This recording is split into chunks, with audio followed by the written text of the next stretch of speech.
Well, Harsin, obviously home losses are really rare around here, 2 in a row. Talking 1997. Since that's happened, how do you explain what's happened with this team the last 2 weeks? Yeah, we're certainly not trying to set a record by any means. Execution.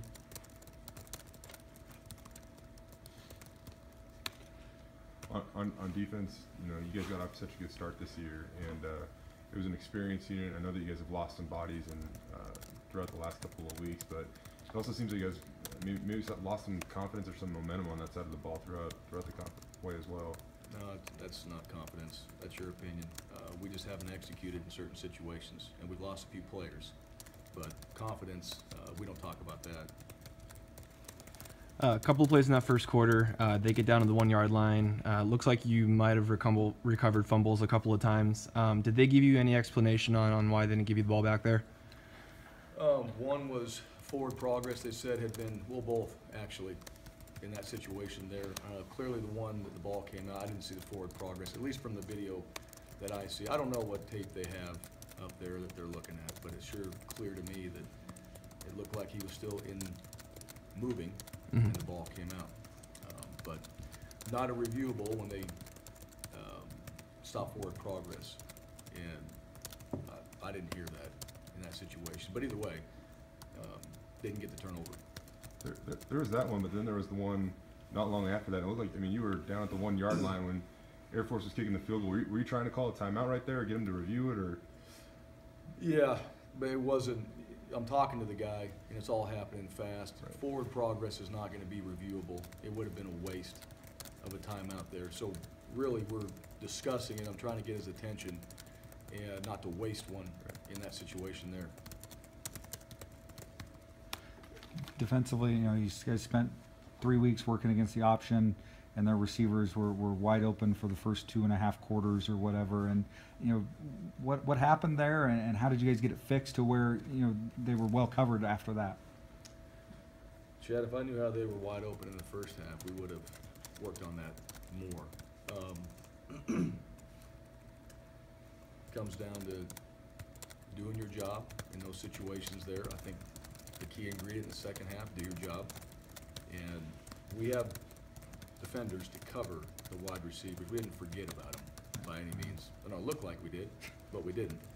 And in the second half, we made a couple changes. We did a better job that way. But you put yourself in a really bad situation when you've got a couple wide open, and that doesn't look good. That's hard when you have somebody that wide open down the field. It's very difficult to see some of those explosive plays that way. We did have another one. We tracked him down, but that one against a run team, they've thrown the ball more effectively. Everybody knew that. It wasn't something that anybody was surprised by in that situation. They did a good job. We just got to cover better.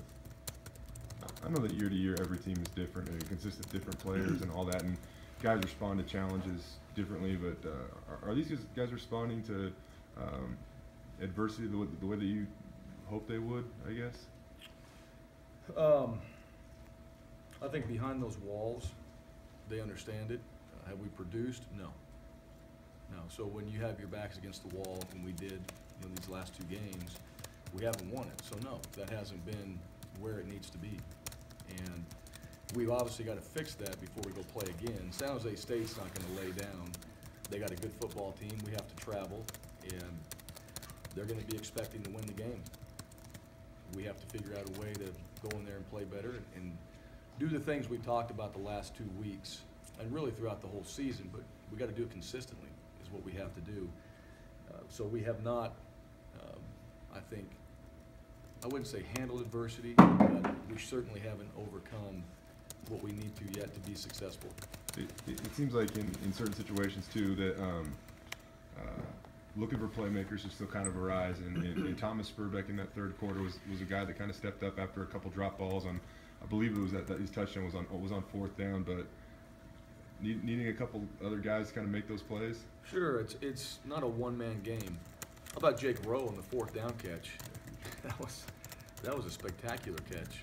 How he came up with it, that was a guy making a play. When you get into games like this, you have to do that And when you're put in a position to do it, you got to find a way to make it happen.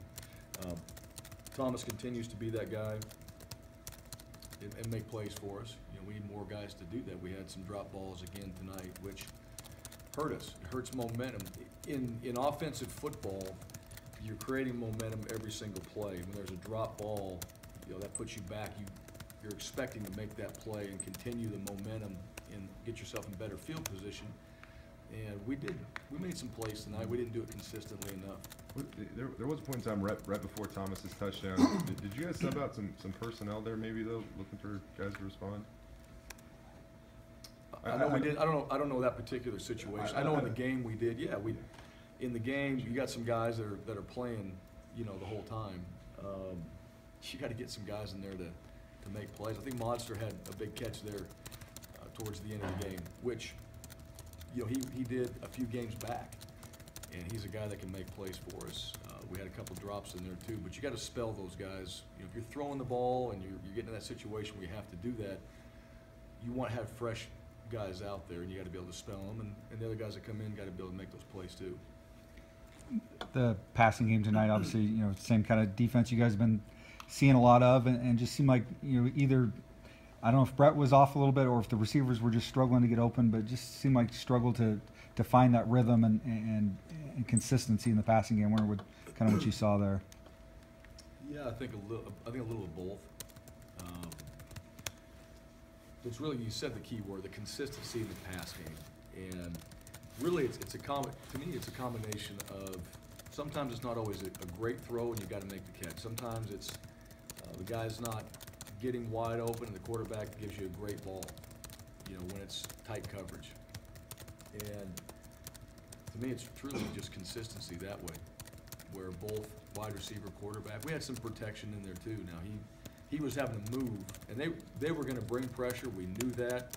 We felt like we had the concepts to beat that. We knew we had to squeeze it just a little bit, and so they had to move his feet some. And you got to be able to make some of those catches, make some of those throws. So it's more of just the consistency across the board of getting it done. Obviously, the game turned a little bit on Ray Ford's play, the interception, the return, just, you know, kind of your perspective on that play and what that did for your sideline, for your team in that situation. Yeah, it was a great play. I think my initial thought when he intercepted it was get down. He was running back in the back of the end zone there, and then he took off and had a chance for an even bigger play and made it. There's a guy making a play. There's a guy putting the ball, he's got the ball in his hands and to make a play. I don't think that was a poor decision to do that. He obviously, I think, looking back in my mind, he knew he could get out and at least get some field position out of it, and he did that. Yeah, absolutely. You're trying to get momentum. He made a play. We had a few interceptions in there. That was a big one at that time. I don't know if we went out there and scored on it or not. I think so. On that drive, we did. I think we went and scored. We took advantage of it, and that's really the key. And it's we put points on the board. Got a touchdown out of it. The one earlier that we had in the game, the fumble, need a touchdown out of that. You start putting those all together, that changes the game as well. I think with this loss, you guys are out of contention for the division title and obviously the Mountain West Championship.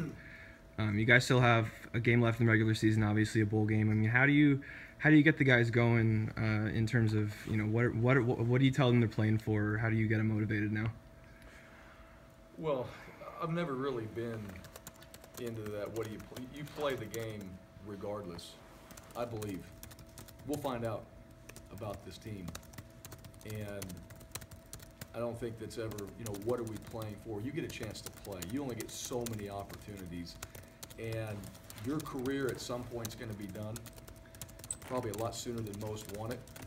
So to me, it's, if we're convincing guys to have to play, that's a problem. And I haven't seen that yet. Be curious to see if that shows up this week. But if that's what guys really need, that championship or all the stuff that goes along with it, how about the opportunity to go out there and just compete for 3.5 hours and test yourself? That really is what it's about. So I can't answer that question yet. We'll find out. I'll let you know at the end of the San Jose State game what it is. If we do have guys like that, then they're not going to play. Really that simple.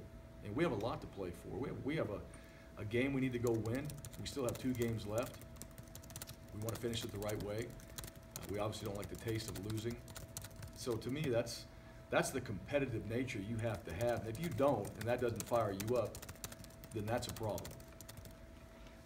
You said on Monday that this team has been a little bit perplexing for you, and that last year you kind of were straightforward with them every week, and that's what they needed, and you kind of had to be different every week this year. Has that been a problem a little bit, that you haven't been able to kind of get a consistent feel for or vibe for what these guys need week to week? Well, I think last year's team has nothing to do with this year's team. Last year, we had some special players, and we had a different year. That has nothing to do with this team. Every year is different, so the mentality, to me, it's the understanding of what you're really trying to go out and accomplish each and every time. And it is winning. That is something we talk about. But it's competing. It's having that spirit. It's doing it the entire time. It's not getting tight. It's having fun. That's how you have to play the game. And yeah, every week's a little bit different. I think every week last year too, if I go back, I mean, there were some differences in there too, but there might have been some different guys that, hey, this is how, it's straightforward. You're coming off coaching change, and this is what we're doing. Another year into it, you're dealing with a little bit different personalities as well. That's not negative by any means. I think everybody wants to look at that as, there's a problem that way. There's a problem in execution. There's a problem in, going out there and we're just doing our jobs is what it comes down to. There's a simple answer that's on the tape, and that's really the key ingredient. If there was a chemistry or a culture problem, then that would be different. And so it's not about that, but it is about how we're attacking each opponent each week. We are playing teams. We came out there last year. Who knew what we were going to do? No, we're not sneaking up on anybody, and we just have to go out there and be more consistent from that standpoint. Every team we play, they're good players. They can make plays too, and they've made plays on us, and we've got to be able to do a better job.